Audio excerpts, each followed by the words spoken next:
inéquation ici, exercice 11. Donc on a affaire à des inéquations, mais ça ne changera pas, on notera S, notre ensemble solution.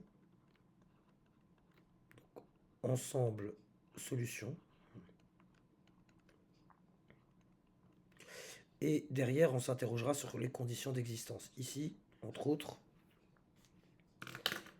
pour la condition nécessaire d'existence, on doit avoir x au carré moins 1 strictement plus grand que 0, qui est équivalent à x carré strictement plus grand que 1. Vous représentez dans votre tête la parabole et on cherche les réels pour lesquels je suis au-dessus de 1. Et je vois clairement que c'est le cas quand x appartient à l'intervalle moins l'infini moins 1, union 1 plus l'infini. On peut les lire sur les abscisses ici. Ici, vous avez moins 1. Moins 1, son image, c'est 1. Et vous avez 1. Par parité de la fonction carré. Ici, donc soit, passons à la résolution, soit x. On va noter tout cet ensemble. On va le noter i. Donc je le mets avec une autre couleur. Donc je vais noter cet ensemble, l'ensemble i. Donc soit x appartenant à cet ensemble i, forcément. Cette équation, donc ln, logarithme népérien de x carré moins 1 inférieur ou égal au logarithme népérien de 5, est équivalent en introduisant la fonction exponentielle qui conserve l'ordre car elle est strictement croissante, à x carré moins 1 inférieur ou égal à 5. Inéquation qui est équivalente à x carré inférieur ou égal à 6. Donc là, pareil, je vais me représenter la fonction carré, ma parabole, et je cherche les réels pour lesquels je suis inférieur à 6. Imaginez-vous que votre 6 est ici. Donc là, je cherche les réels pour lesquels je suis inférieur à 6. Donc c'est cet intervalle-là. Ici, j'ai moins racine de 6.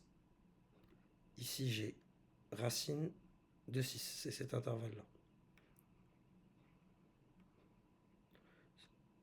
qui est concerné par x carré inférieur à 6. Sauf que mon fameux x, il doit appartenir également à i. Donc il doit appartenir à l'intervalle moins l'infini, moins 1. Donc il doit aussi appartenir à moins l'infini jusqu'à moins 1 et quelque part, on va dire ici. Donc moins 1. Et union 1 plus l'infini. 1 qui est quelque part là. 1 jusqu'à plus l'infini. Qu'est-ce qu'on remarque ici? On peut zoomer pour bien voir que j'ai les deux couleurs au niveau de l'intervalle moins racine de 6 inclus jusqu'à moins 1 exclu, union 1 exclu jusqu'à racine de 6 inclus, pour vérifier les deux conditions. Et donc x, pour vérifier les deux conditions, ce que je vais écrire là, x doit appartenir à l'intervalle racine moins racine de 6 qui est inclus, qui appartient bien à l'intervalle i, jusqu'à moins 1 exclu, union 1 exclu, racine de 6 inclus. Voilà, il faut prendre son temps, mais le recours au dessin, voilà, à quel moment j'ai les deux couleurs, normalement devrait suffire. Je vois bien clairement qu'ici, j'ai du rouge et du vert. Pareil ici, là, sur cette tranche-là, et sur cette tranche-là. Et c'est vraiment l'intersection des deux que je cherche. Voilà, je passe à la deuxième. ln de 2x, donc là j'ai deux conditions nécessaires d'existence. Je dois avoir à la fois 2x strictement plus grand que 0, donc x strictement plus grand que 0, et x carré moins 2x plus 1 strictement plus grand que 0, ce qui est équivalent à x qui doit être positif, et en même temps, je dois avoir x moins 1 au carré, on reconnaît l'identité remarquable assez aisément. On est quand même en terminale, plus grand que 0, strictement plus grand que 0. Donc là, c'est toujours le cas, sauf pour x égale à 1. Et je dois avoir x plus grand que 0. Donc mon intervalle x doit appartenir à l'intervalle, c'est tout le temps le cas, mais il doit être positif, donc x doit être strictement plus grand que 0. J'ai pas le droit de prendre 1, parce que quand je prends 1, bah, je ne suis pas strictement plus grand que 0, je suis égal à 0. Donc jusqu'à 1 exclu, union, 1 exclu jusqu'à plus l'infini. Donc voilà. Voilà ma condition nécessaire d'existence. Cet ensemble, je vais le noter I. Ou J, pour changer. Donc soit, pour passer à la résolution de l'inéquation, soit x appartenant forcément à l'intervalle J, ou l'union des intervalles, à l'ensemble J, disons comme ça.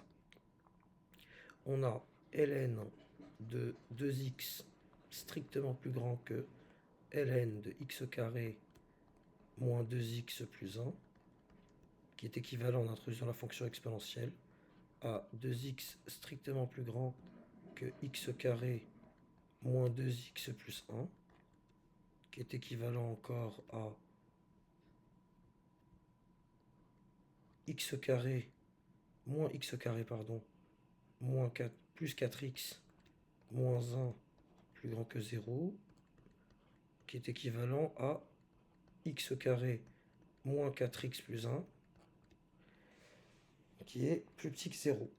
Bon, plusieurs possibilités ici. Est-ce qu'on va utiliser delta? On peut directement se lancer dans du calcul. Donc ça fait x carré moins 4x. Du coup ici j'ai moins 4x. J'aimerais bien avoir du 2. Du coup je rajoute du 2 au carré de manière artificielle. Mais je retire 2 au carré plus 1. Plus petit que 0. Cela est équivalent à... Ici vous remarquerez que j'ai mon identité remarquable. X moins 2 le tout au carré. Moins 2, donc moins 4. Moins 4 plus 1. Moins 4 plus 1, ça me fait moins 3. Donc ça, c'est équivalent, je poursuis, c'est équivalent à x moins 2 au carré moins racine de 3 au carré plus petit que 0. Je poursuis. X moins 2 moins racine de 3, facteur de x moins 2 plus racine de 3, plus petit que 0. Bon. Ici, j'ai mes racines. Donc c'est l'opposé de ce nombre et l'opposé de ce nombre. Ce qui me donne ici un tableau de signes. Et je retiendrai uniquement quand est-ce que je suis strictement plus petit que 0. Donc j'ai mes deux racines que je noterai x1, x2. Je poursuis. J'ai mes deux racines que je noterai x1, x2. Bon, je peux déjà les noter ici. Donc x1, c'est l'opposé de moins 2 moins racine de 3. Donc c'est 2 plus racine de 3. Et j'ai x2 qui est égal à 2 moins racine de 3. Bon, les deux sont positifs déjà, c'est bon signe. J'ai donc sur x1, donc là, x2 plutôt, qui est plus petit, donc j'ai x2 ici, x1 là. C'était un polynôme du second degré avec un a positif. Donc c'est plus 0 moins 0 plus. Vraiment, j'étudie le signe de mon polynôme sur l'ensemble. Donc ce polynôme-là, là. Ici, je vais l'appeler P de x. Voilà mon P de x, que je note ici, P de x, voilà. Donc quand est-ce que c'est négatif? C'est si x appartient à l'intervalle, du coup, 2 moins racine de 3, 2, parce que je dois avoir cette quantité négative. 2 plus racine de 3. 2 moins racine de 3 est plus petit que 1.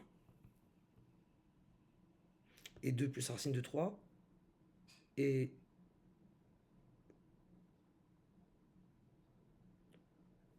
plus grand que 1. Donc là, si on regarde bien, on va essayer de faire un petit dessin pour voir la chose.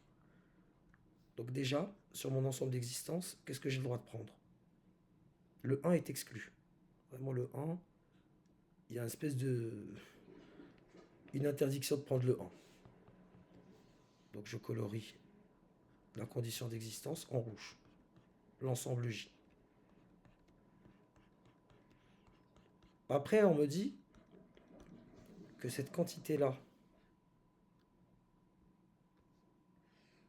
je dois avoir cette quantité-là négative. Or, cette quantité est négative sur cet intervalle.